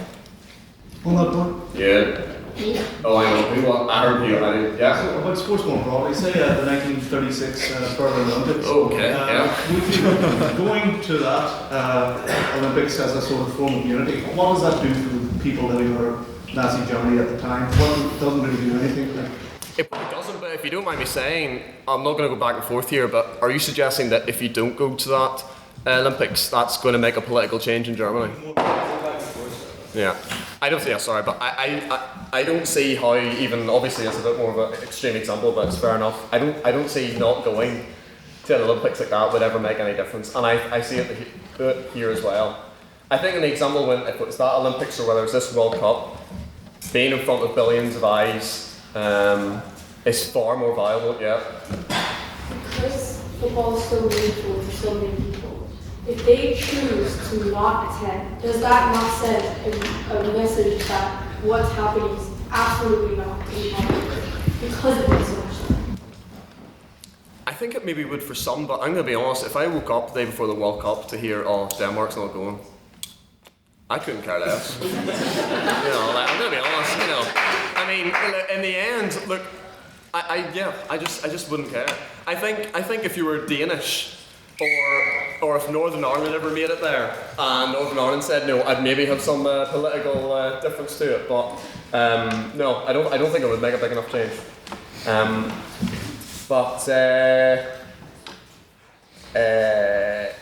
Yeah, I think in the end, boycotting this will be far more less impactful than actually going to it. Boycotting in the end will only, like we've just heard before here, truly all that affects is the athletes, those who are aspiring and following their countries, and the everyday workers who are in tourism. I know obviously we've talked about the disgraces of Qatar, but in terms of America and sticking with the current World Cup, I think really, truly what we would be doing is hurting the little guy rather than the big orange guy. You know, and that's me.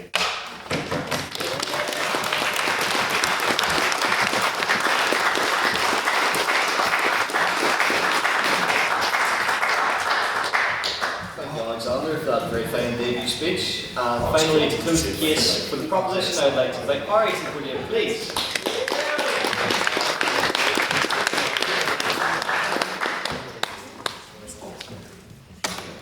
Well, thank you, Mr. President, and good evening to you and to the Chamber. So, today's debate, why boycott the World Cup?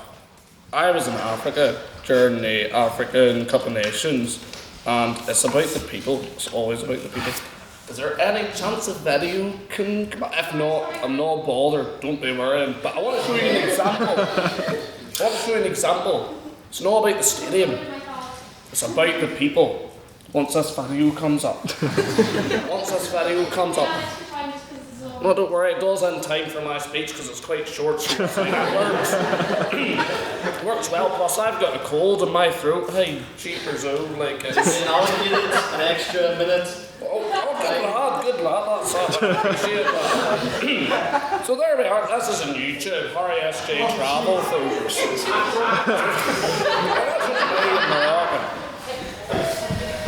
That's just me with the locals.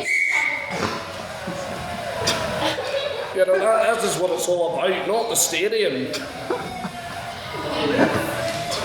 Like, these folk are brilliant. And that, like, I was with the people, not in a stuffy stadium, with the working class people of Morocco, as a working class Ulsterman, you know, as a devout traveller like Alexander here. It's about the grassroots. That's what matters. You know, the World Cup, cheapest tickets, and I'm going to Canada. I'm not going to the flipping World Cup, I tell you, because the cheapest tickets are 50 quid, and they range from 50 quid to £1,000. It's pricey, you know.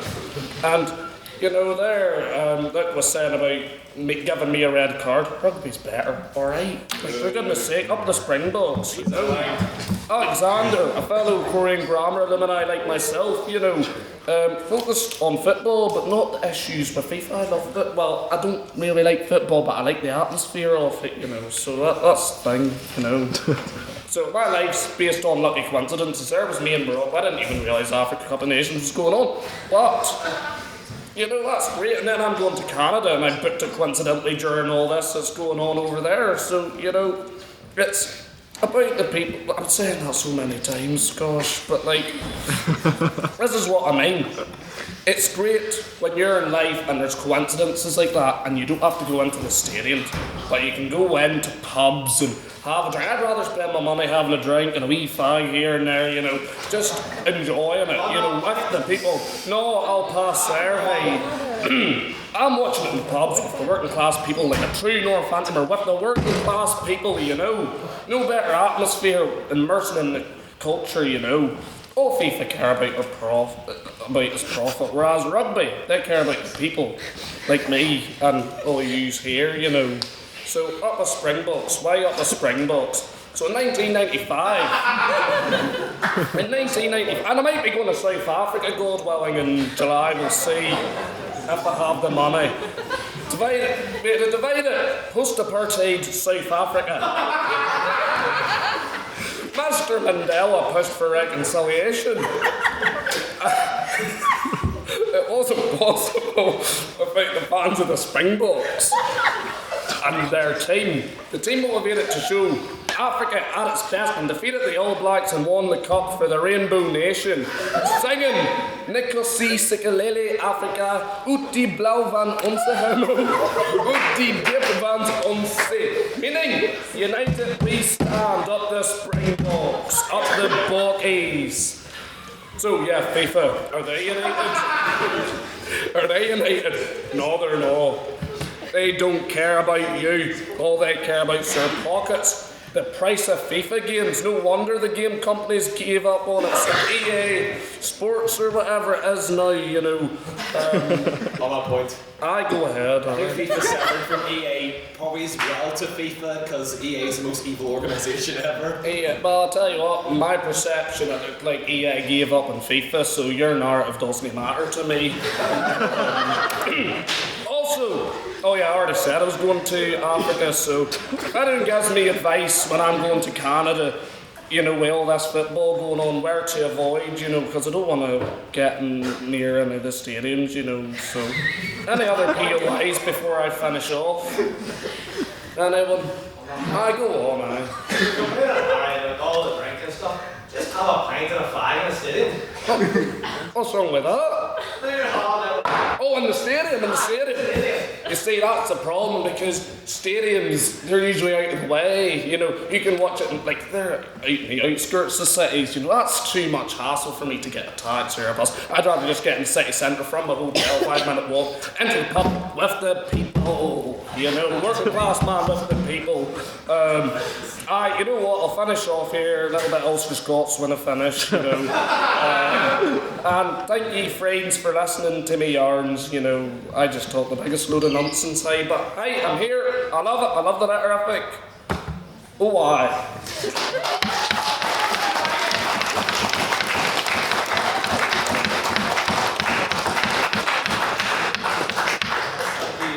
For that very final speech. And now to close the case for the opposition and the debate as a whole, I would like to invite Cash to the podium.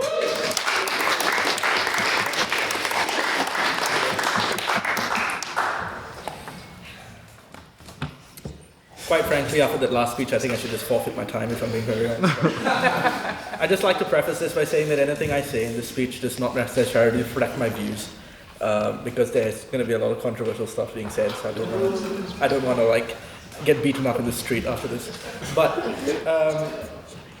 yeah, I'd like to start off by saying that since the time I started watching football, and this is going to be very controversial in Belfast, I've been an England supporter at every World Cup. And I'd like to say that this year, should Northern Ireland qualify, I will become an honorary Northern Ireland supporter this World Cup. Got to side with the boys on this one. But I'd like to say the World Cup, in a country where racism is steadily becoming more prevalent where I come from, the World Cup and football in general has been one of the things that brings everyone together. The World Cup has generally always been, in terms of pure football, apolitical. And football in itself is meant to be above politics. A boycott, in its very nature, fractures the unity the World Cup brings. Let's talk about what a boycott actually does to the people involved in the World Cup. And it's easy to say, you know, we've heard from the proposition and many people in the audience that, you know, it sends a message to the governments. In this case, I'm assuming we're all talking about Donald Trump. Donald Trump will listen to fans of football as much as he listens to his own wife, which is never. The people who are the main victims of a boycott of the World Cup are the players, the fans. Point. Yeah, go ahead. Said Donald Trump doesn't listen to anyone, but I was listening to John Burrows a few days ago. I'm not aware of what he was listening to him about, so I won't comment on it, but I'll take your word for it at this point. But the people who suffer from this are generally the players, the fans, and the workers who have tried for years. The players have trained for years to at least even have the chance at qualifying for a World Cup. Many of you here in Northern Ireland will know how long you guys have waited to qualify for a World Cup, and you all are still so excited about qualifying for this World Cup. Wouldn't you all support your country when you beat Italy and qualify for the World Cup?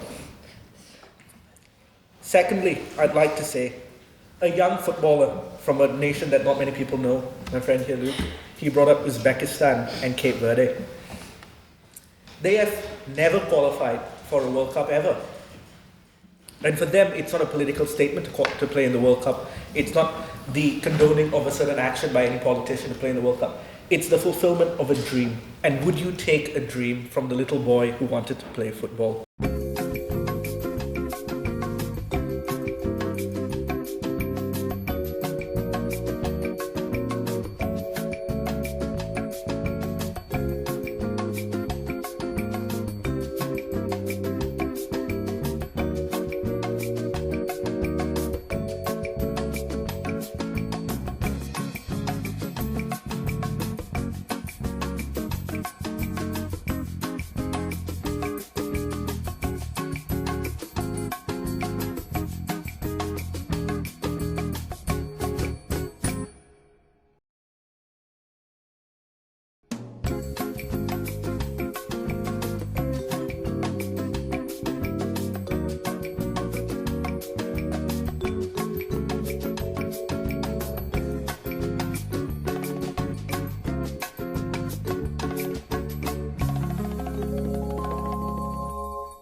Furthermore, local teams and grassroots football organizations benefit directly from the proceeds of the World Cup. And a boycott would take away these revenue streams that could be used to grow football and foster younger generations of players.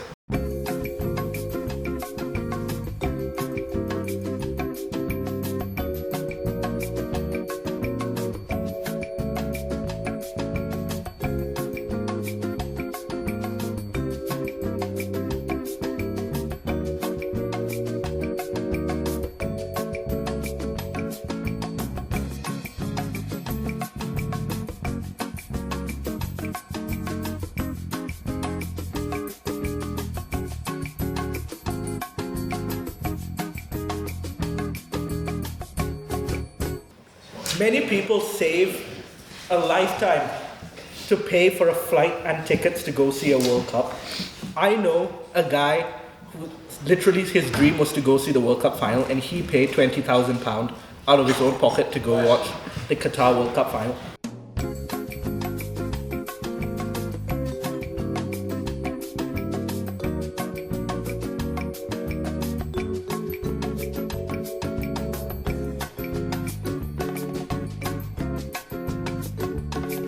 History has taught us that engagement and not isolation is the most effective path to change. Having dialogue with countries that you disagree with is the best way to foster new relationships and new understandings between these people. I would like to say that in the Qatar World Cup, many people said that people who were or members of the LGBTQ community we were treated badly, or it was more so that because Qatar doesn't allow for LGBTQ people to be part of their society. I am a fervent supporter of the LGBTQ community. But with Qatar,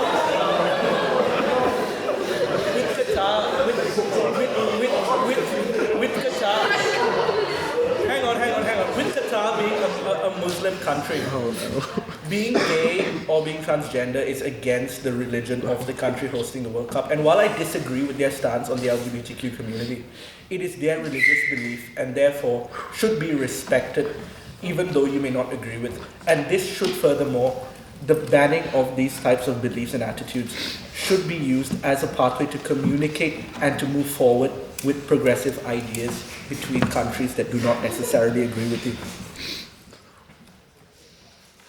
Secondly,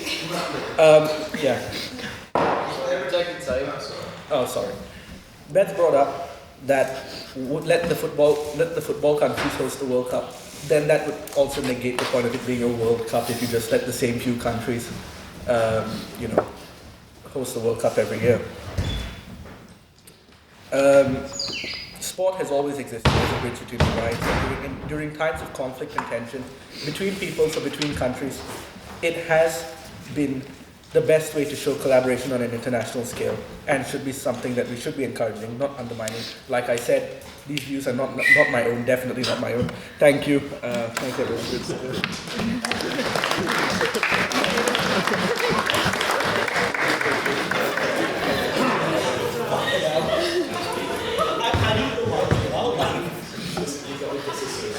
I didn't see it. It's a strike with us.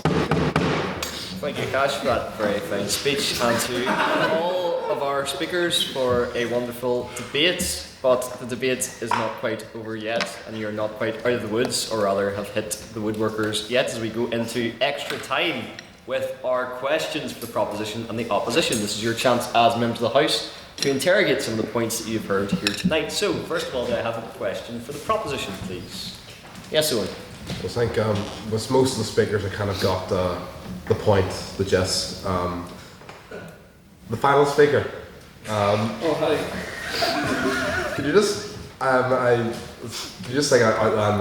the framework of the points you're making? I wasn't quite following. I'll give you a little bit of background to why I'm speaking here today. So I was at a football dinner last night with the Right Honourable Jack Steele HLM and George Farnan, George Farnan well, she was, no, Daniel actually invited me to speak because they needed a speaker, and I said aye, and that's why I'm here. I made that speech in 20 minutes, and I like South Africa, and I thought it was a good excuse to talk about the Springboks, and I watched Invictus recently, so. Thank you, Harry. Do we have a response from the opposition? He's wearing a rugby shirt, don't trust what he's saying. Also, he was in Morocco at the time, and anyone that was in Morocco during the time of AFCON, concern was happened recently. Don't listen to him, please. Thank you, Luke. Do we have any other questions for the proposition? Yes, James? This would be directed perhaps towards the last speaker. For the proposition? Hopefully, yeah. Apologies. Do we have any questions for the proposition? Yes, Ella. I actually would have been inclined to agree with the proposition, and I was talking to a sort of person who enlightened me on this kind of soft power, particularly in South America, that is wielded in the World Cup. There's often countries that are quite powerful and quite successful in the football world, but then it's non-existent everywhere else. So purposely asking this question on behalf of Isa, who's in Ecuador, for a country of Ecuador right now, but would the proposition particularly Beth, because she really understands the context more, be able to ask that question? Soft power. Yeah, so I think it's kind of, like I touched on my speech in the opposite way in terms of soft power. I think like there's definitely benefits to the World Cup, and we've seen that in recent years in its history. But I think what we're looking at is kind of what it's become rather than what it was created for.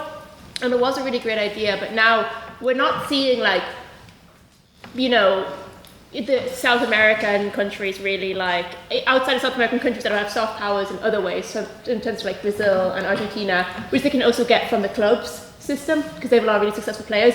What we're seeing more now is a soft power being exerted by authoritarian regimes, Russia before they got banned, Qatar, Saudi Arabia, like all these countries that are committing crazy human rights abuses, have a really bad human rights record in their own country, and then people turn around and be like, oh, but it's a uniting force. But it's a uniting force for the few, you know what I mean? Like it's like, oh, they treat foreigners well, that doesn't mean they treat their locals well. And you kind of have to look at yourself and be like, do I want to support this system just because I benefit from it? Doesn't mean everybody else does. And the extent to which I think South American countries can benefit from it is disproportionately outweighed by the amount that autocratic regimes can look good to the world. Because people are like, oh, Qatar is the most successful in the world, that's why we should, most successful World Cup, that's why it's a good thing. And you're like, well, that doesn't justify everything Qatar has done, and it's now being used to an extent to show that, oh, we're actually not a bad country because we're so successful as hosting a sporting event, which I don't think is true. So like, there is benefits, but I think if you weigh it out, I think it's not to the extent that you should not boycott the World Cup. Thank you, Beth. Someone from the opposition to respond? Should I go ahead? I appreciate it. Well, also you're talking about, obviously that there is soft power, and obviously some nations that host the World Cup obviously have less than exemplary human rights abuses. You also mentioned Russia, also Argentina, that's 78, but also it can also help a political transition. I'm wearing an Argentina shirt right now from 1986. And also in 1986, Argentina win the World Cup, and Maradona commits a hand to God, but also scored an unbelievable goal. In 1986, the regime of the dictatorship had fallen, but it was still a divided country, and this brought them together and showed that there was hope in Argentina. And basically the points that we wanted to really make, I am reading off my thing here, because I didn't get to quite answer absolutely everything else. But basically what we're trying to say here from our side of the opposition, if I can actually find what I'm looking for, is that football does unite the world. It's not just a hollow slogan. It's a great opportunity for the promotion of global unity, and the refusal to apply ultimately means it's the application of responsibility for the game's government. And it is an opportunity for people to unite and to have a power to go up against, because ultimately politics and football are interchangeable in a way, and football can unite more than divide. So football should be used as a more positive power than, say, a negative attraction. And just to go back to the point I was making earlier on, it airs the dirty laundry if a military dictatorship hosts the World Cup, because the whole world is watching. Thank you, Luke. And now questions for the opposition. I'll go back to James. Yeah, it was more directed towards the last speaker. I don't want to obviously put you under. I'm going to get a hat today, aren't I? I don't want to put you under any undue pressure, but should people really respect laws if they're just objectively bad? Like Qatar kills people for. Well, it depends on what we're talking about when we say laws. If we're talking about laws that we have in the Western world, which are definitely far more stringent with human rights than they are in, say, the Middle East and Africa, then absolutely laws should be followed, international laws should be followed. In Qatar, I assume this is what you're doing. In the Qatar World Cup, Qatar, I think, intentionally didn't have a strong legal framework to protect migrant workers because they knew that they could exploit them, which is very wrong. So if you're talking about a local government, a local Qatari law perspective, then they probably just about err on the side of following the law. But if you're talking a global perspective, a global legal framework and moral framework, then absolutely they broke the law and should be punished for it. Thank you, Akash. Someone from the proposition to respond? Well, on the point that I think was touched on with the human rights abuse and the prosecution of women and the LGBT rights that were mentioned quite frivolously, but it's not an excuse. You can't just say, oh, we look at this culture, we look at a religion. You can't blame Islam or Christianity or whatever it is. They are killing people for being gay. There are gay Muslims in the same way there are gay Christians. It's not an excuse. No back and forth. I can't answer it. It's not an excuse. And then, I mean, we kept touching on the migrant workers. It just shows an absolute disdain for some sort of humanity that you would put your own personal accomplishments and the accomplishments of, as you say, the little guy you just kept bringing up. The little guy is the migrant worker in Qatar. The little guy is not some huge footballer that's being paid probably an obscene amount that I don't even want to think about. It's just I'll say it's just a disgusting point of view. Thank you, Ollie. I'll take one more for the opposition. Matthew? Firstly, I want to reiterate what Ollie said. I think that's a very, very good point. The migrant workers thing is a particularly serious issue. For yourself, I still don't feel you fully addressed the original question about LGBTQIA+ community. Football is a unifying force, right? Yeah. Therefore, it should not matter whether one is homosexual or heterosexual, or whether they identify with a certain gender or not. How are we meant to unify people around football when a country is hosting a World Cup, which literally does stone people to death for practicing and even identifying as homosexual, which is a disgrace to punish someone for being a homosexual? Would anyone from the opposition like to answer that one? I'd like to agree with you. I think that it's a disgrace that you kill people for choosing who they want to love and for choosing whatever lifestyle they choose for themselves. What I will say is this: I think there's room to say for a more accepting community. I think that even in countries that have been predominantly Christian related, being gay in Christianity, if you've read the Bible, says that being gay, a man who lies another man is an abomination. But I think we've gotten to the point in society where we can respect the religion of the country while also being your own person and not punishing people who do not believe in your beliefs, which is where the direction that Qatar should be going. The World Cup in Qatar, you can say that it was sort of encouraging or condoning the actions of the Qatari government. I would like to say that on many issues like the LGBT community, migrant workers and stuff like that, I think that having a World Cup there actually shone a light on the problems that Qatar had, and shone a light on the fact that these things are happening in human rights abuses that are happening in Qatar. And the World Cup should be used as a platform to say that Qatar should be doing better in treatment of its citizens and of foreigners. Yes, it is a terrible thing that they're doing to gay people and to trans people. But it's a hope that because they've been exposed to a global scene through the World Cup, that they've become more forgiving and more accepting of lifestyles that do not necessarily sort of assimilate with the old culture. Thank you, Cash. Rebuttal from the proposition? I think this house is going to boycott answering that. I think we can move on. Thank you. And then finally we'll end with an abstaining question. So this is a question put evenly to both the opposition and the proposition. If your question starts with this applies more to the proposition or this applies more to the opposition, I have a gavel and I can throw it like Rory Delap. So, do we have any questions for abstentions in the House? Yes, Madam Vice President. Yes, okay. Oh, did someone else have a hand up? Yes? Go ahead. No, okay, I'll go. Okay. I guess just asking everyone on both sides, would you go to the, actually no, that's probably, if you could, if there weren't all of these issues, or lack thereof or whatever, would you go to the World Cup? Okay, someone from the proposition? Yeah, I would. Someone from the opposition? Wait, can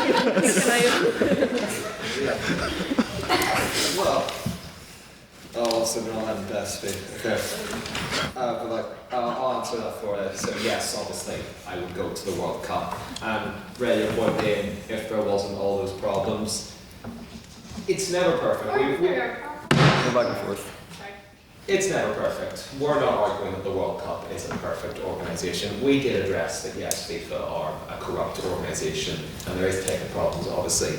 But think about the dream that people have to go see a nation in it. Like, yes, I know you guys are laughing at the whole guy thing. But this is not me defending the whole workers' rights thing. This is me saying that this is a unifying sport. Football does unite the world. It's not just a hollow slogan.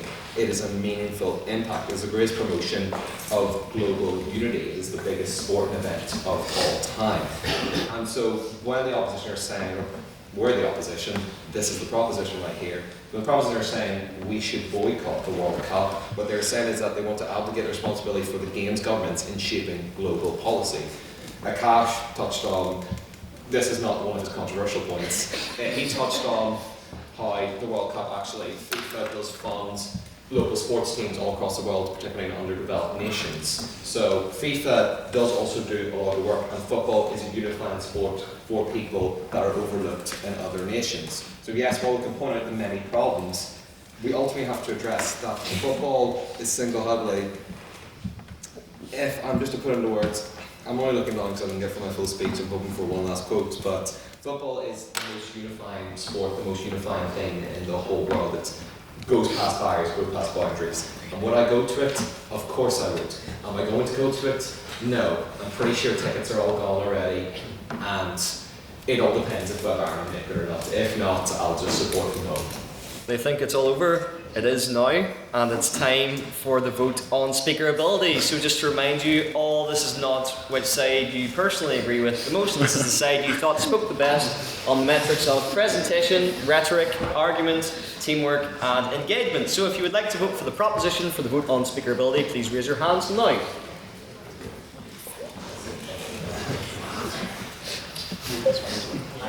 Yeah, it feels good to finally win one, but I thought that was. Oh shit.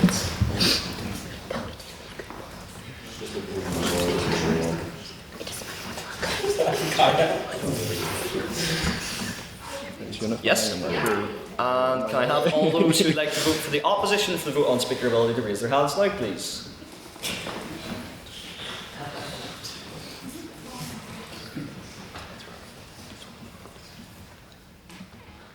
Yes. And finally, can I have all those who'd like to abstain from the vote on speakerability to raise their hands now, please?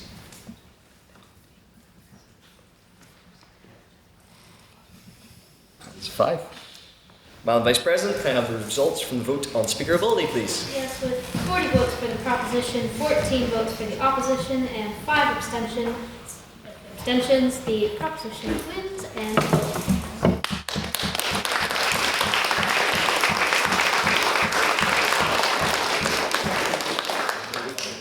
Yes, while there may have been a bit of debate on whether football unites, one thing I can say is that the Lerific unites viewpoints. And once again, I would like to open the floor to Council for our Council announcements. These will draw your attention to all the great events, socials and debates that we still have coming up for the rest of this term. So Council, do we have any announcements? Yes, Ella. So well done again, guys, all the speakers, you all did such a good job. This was such a promotion, interesting debate, it was really fun. We have maiden speakers tonight as well.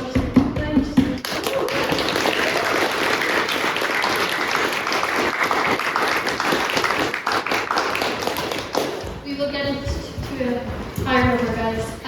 But also, so next week we have the Dufferin competition. Woo!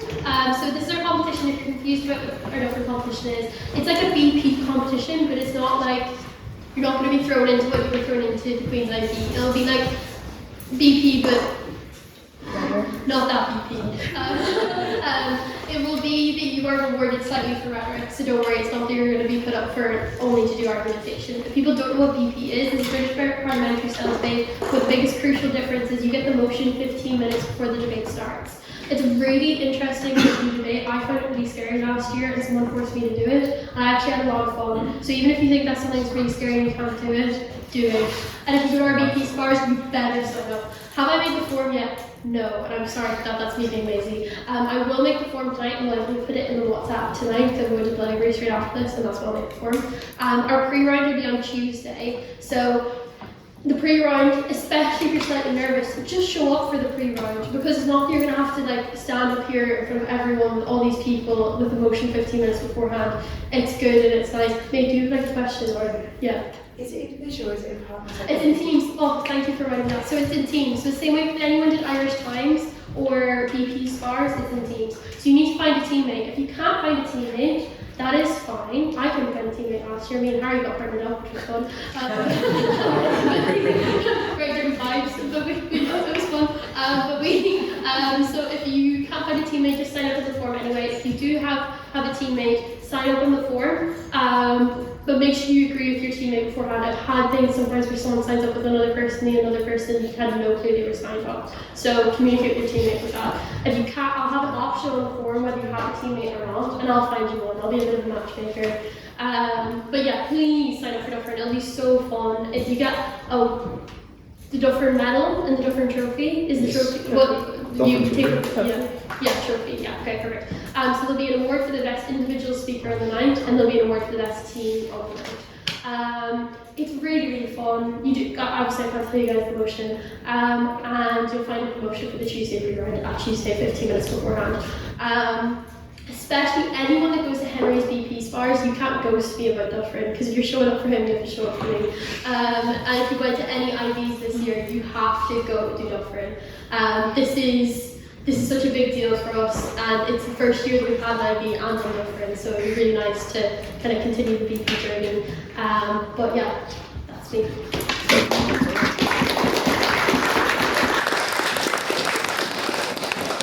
Please do put yourself forward for those pieces of silverware up for grabs, the Dufferin Trophy and the Shannon Trophy. It's a great experience and it always makes for a great final too, so you have that to look forward to. Next Thursday, do I have any other council announcements, Mr. Events? Yes, just some dates for the diary, everyone. We have Sam McBride coming on the 30th of March. Then we have the Speaker of the Assembly, the current Speaker, Edmund Poots. And then the week after, we have the former Speaker of the Assembly. That's a new one that we've announced, Alex Maskey. He was the first Sinn Féin Speaker and first Sinn Féin Lord Mayor. So it would be great to see you all there. Thank you.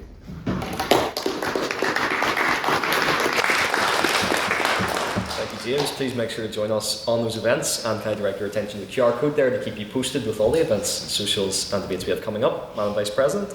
Yes, for any speakers who want feedback tonight, please come to me after we are done taking photos, and we can do feedback if you so wish. Also, the next Women's Subcommittee debate is on the 31st of March. We are going to change the motion. Yes. We don't know what yet. We'll talk about it. We will talk about it, and it will be updated on the form that you can access through the QR code. But just look out for that. Thank you.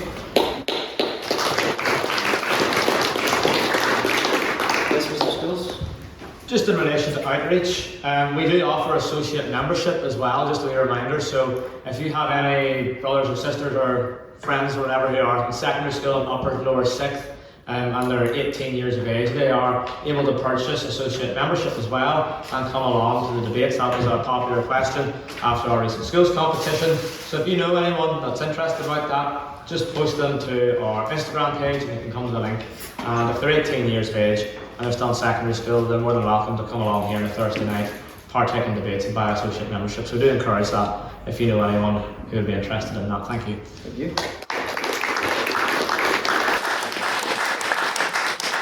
In terms of collaborations our society have coming up, tomorrow we have speakers who will be travelling down to Dublin to take part in a collaboration with the HIST, which is making it an official reciprocal collaboration every year. We will be debating the motion, "This House would abolish all borders." I'd like to wish the best of luck to EJ, Elizabeth, Elliot, Ash, and... Elizabeth, Ash, Elliot, and Ella. And Ella, yes, of course. And to myself and Ray for judging as well. So that's great, and that's coming up. And of course, you're all invited as members of our society to take part and travel down with us tomorrow to Dublin for that. The reception starts at 5:30 with the debate starting at 6:30, and there'll be a nice social afterwards. Next week as well, on Wednesday, which is the 25th of March, we have another collaboration in another society's bid to win the Devaney Cup for the Grand Campus Tourney. It'll be with the Intellectual Property Lawyers Society, a newly formed society, debating the motion, "This House believes now is the time to copyright your face." Quite an interesting one to be held in the Moot Court. We also, in absence of Mr. Social, have a number of socials coming up. First of all, our flagship social, the Conversazione, which is held in the Ulster Reform Club. I hope a lot of you have got your tickets, and we also have tickets down at the bottom of the table there. Madam Vice President, if you'd like to model the tickets. If you'd like to display the tickets. But yes, come and grab your tickets if you've signed up and paid Mr. Hoey. We also have a number of socials coming up in the horizon. So we have a social on the 1st of April called Ué le Poulet, but of course that's French and we refuse to recognise that language. So it will be called Donde Esta Devaney, where you'll have to find me in a range of pubs around Belfast. We also have a karaoke collaboration with the Law Society, which will be taking place on the 17th of April. So those are ones for your diary on the social front. As well, of course, now that he's here, I would like to congratulate once again Tom for his efforts in the UCC Open. Well done, Tom.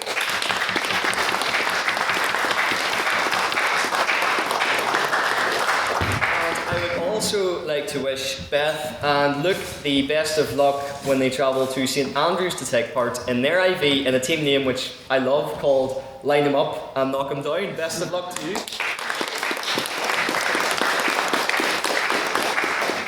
And funnily enough, in the time it took Tom to travel and the time it will take Beth and Luke to travel will roughly equate to the time our AGM was held. I don't think any other society's members would wait 6.5 hours during an AGM, but that shows how much you guys care. And again, it brings to light, the ambition in the room, the perseverance and the commitment you all have to the society and what was our biggest AGM. And I'd like to wish the future council the best of luck. The future looks bright.